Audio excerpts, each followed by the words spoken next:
It goes without saying that over the course of RuneScape's history, there has been some notable PvM accomplishments. However, to me, these accomplishments have only ever been entertaining to watch. I've never had any desire or felt inspired enough to try them myself. That is until recently. Although it may not be WoK standard by any means, the one prayer or no prayer fire cape has been something which has always stood out for me. So with that being said, this is the beginning of the no prayer fire cape account. The rules for this series are as followed. We start on a fresh level 3 account. Other than bonds for membership, there'll be no donations accepted on this account. The series ends when we achieve the fire cape. There are no account restrictions, meaning we can PK, trade other players, PvM. To anyone unsure on how the one prayer fire cape actually works, you first need to understand the concept of tick eating. Much like prayer flicking, whereby you turn your protection prayer on in time when the attack against you registers, but oftentimes you don't spend any prayer points. Tick eating is essentially the same, but with restoring health just before the hit splat appears on your character. This process is most commonly practiced with purple sweets, which at the time of making this video are valued at 2.6k each. An attempt at the one prayer fire cape requires roughly 4,000 to 5,000 purple sweets, making each attempt cost roughly 10 to 12 mil. I have no experience with tick eating or one prayer fight caves, so I'm expecting to have quite a few attempts before a successful run. So much like every other from scratch series, I decided to begin with looting. It's just a really easy way to get the ball rolling for a fresh account. Oh my god, look at that! How much was that? White Cavalier? Give me. Nice. 38k, come on. So we've just been looting for about half an hour and we have a grand sum of 250k. For the next half hour, it could be a bad idea, but I'm gonna try and go looting at the Rev Caves. And while we had moderate success at the Rev Caves, it still wasn't as good as looting in the PvP world. Every level 3 scout that I came across with a bracelet would end up just teleporting away once I attacked them. However, during this time at the Rev Caves, I was able to earn a decent amount, enough to get the account started. So while we're here in Edgefield getting the early range levels on these men, let's talk about the second part of this episode, which takes a look at account builds. With the quest Animal Magnetism being locked behind a pre-quest granting level 9 prayer, the one prayer or no prayer fire cape essentially refers to completing the fight caves with no protection prayers. First and foremost, the one defense build. This is definitely the harder build of the two to achieve the fire cape, but it's also what I find the most desirable. One defense pures don't have access to lunar magic, meaning they are unable to bring vengeance into the fight caves. Vengeance, being a spell which rebounds 75% of incoming damage, works out to be a huge advantage in the fight caves. Without vengeance, waves take much longer, you use way more purple sweets, and as a result, each attempt costs way more. Secondly, we have the Zerker/Rune build. These accounts have access to a lot better gear defensively and offensively. They have access to lunar magic and in theory should have a far easier time in the caves. The reason why I don't want to make this account a Zerker is because I already own one. Making another doesn't sound too appealing, but for the sake of achieving the one prayer cape, we'll do whatever it takes. From level 1 to 25 range, no one else has been here, but this level 5 has gone around looting all my mithril darts. He must be new to the game, bless him. Look at that fashion scape. Look at the inventory. We have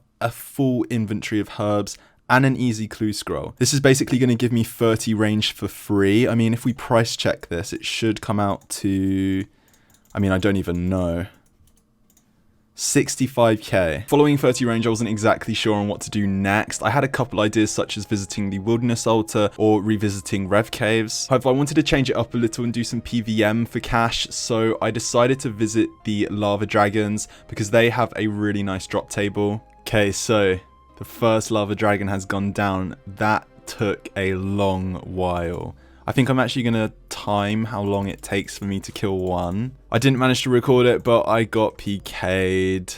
So disappointing. I was actually AFK. We only managed to get one kill and we almost got a second kill after 5 minutes. 5 minutes of fire striking the same lava dragon and we end up getting PK'd.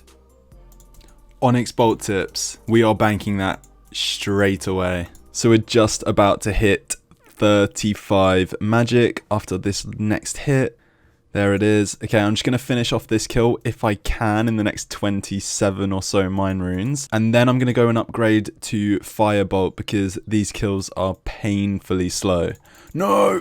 Oh my gosh, I'm so lucky. We've been killing lava dragons for quite some time now. I'm at 45 mage, 33 HP, which puts us at level 30 combat. I want to stop here because I want to visit Rev Caves again and see if there are any level 3s. Plus, if I go even one combat higher, I start getting into the low baby pure range, and I don't want to be attacked by those guys because they can literally one-hit me. I also got PK'd for some Onyx Bolt tips, which was really unfortunate, and it was towards an end of a trip, so yeah, that kind of sucks, but let's sell the tab and see how much we get. We're at 617k, which is actually really good. I mean, we're not too far into profit, but we are training our stats for free here, so we can't complain. Rev Caves, again, wasn't the most successful idea, but I think it's one of those things that you need to have patience with. At any given time, there are always PKers in the Rev Caves, so you just kind of have to get lucky by logging into them, especially when they clear a world, so then you can pick up the loot they leave behind. It's his pid as well. How annoying. Oh my gosh, that's so frustrating. Come on, kill him. Kill that. He might be dead. However, when an account is so fresh like this, it's really difficult to just sit around and wait for loot, especially when you can be doing low level PVM such as lava dragons. In the end, I decided to stay around for about an hour, which in fairness did boost our cash stack quite a bit. Trip number 2, 200k. Just as I was about to leave, 200k, just like that. So it is official, we have made our first mil on the account. It's a pretty big milestone. We just need to make a lot more of these. I was walking past the Black Knight Fortress on my main a while ago, and I came across a huge crowd of emblem farmers. This came to mind because they're a really low level, and if I'm able to kill just one of them, that will set my one prayer account so far ahead. For anyone unfamiliar with what an emblem farmer is, essentially on Bounty Hunter Worlds, if you kill your target while having an emblem in your inventory, it will upgrade a tier. The maximum tier for an emblem is tier 10, which sells for 5 million points in the Bounty Hunter store. Tier 10s hold a street value of 2 million GP, so these emblem farmers essentially farm tier 10s all day long and make a lot of money from it. They're very rarely contested, and when they are, they simply move location. I have a rough idea on where they could be, so I'm going to spend a minute or two trying to locate them. When we do, we'll search up their stats and see if we can farm them. This is probably an emblem farm right here. They're all level 48, meaning they're likely to get each other as targets. However, I'm not too keen on high level emblem farmers like that.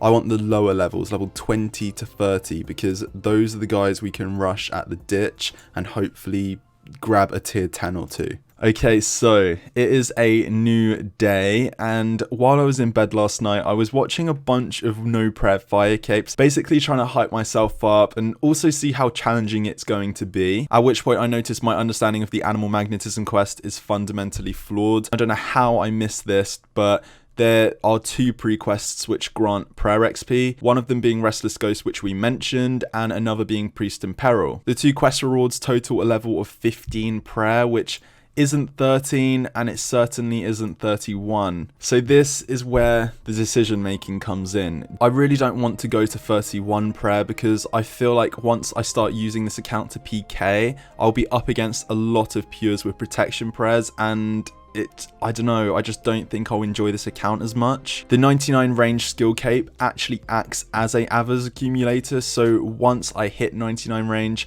it isn't like I won't have an Avers, which probably means we won't have an attempt until we hit level 99 range, which is okay, because I don't think 99 range should take too long. Plus, our HP will be going up in the meanwhile, and we'll have a really fun adventure along the way, going into the wilderness, going at revs, PKing in Bounty Hunter Worlds. So I need to buy as many bone bolts as I can get, because that's probably going to be the cheapest way of getting there. The trade limit for bone bolts is only 11k per 4 hours, I think, so we need to get a bunch of people to buy us bone bolts with the remaining money we have. We've ended up with 120k bone bolts. I mean, look at that white stack. Look how satisfying that is to look at. I have no idea what range level this is going to get, so I've got all the pure sets. I'm going to head to sand crabs to use them more simply because of how AFK they are. Before we end this episode, I just want to revisit the bounty hunter segment we spoke about. I went back to the same location a little later on, and we came across the same bot farm. We found someone else who also takes advantage of the system by killing the bot assigned targets. And I asked him as to why he wasn't killing the emblem farmer himself, and he basically showed me that they have a script to instantly teleport. You literally can't even get a hit splat on them simply because of how fast they teleport, so I don't think it's even possible to TB them and then kill them like that. However, we could try to take advantage of the bot accounts in the surrounding area, but for now we have 120,000 bone bolts to get through.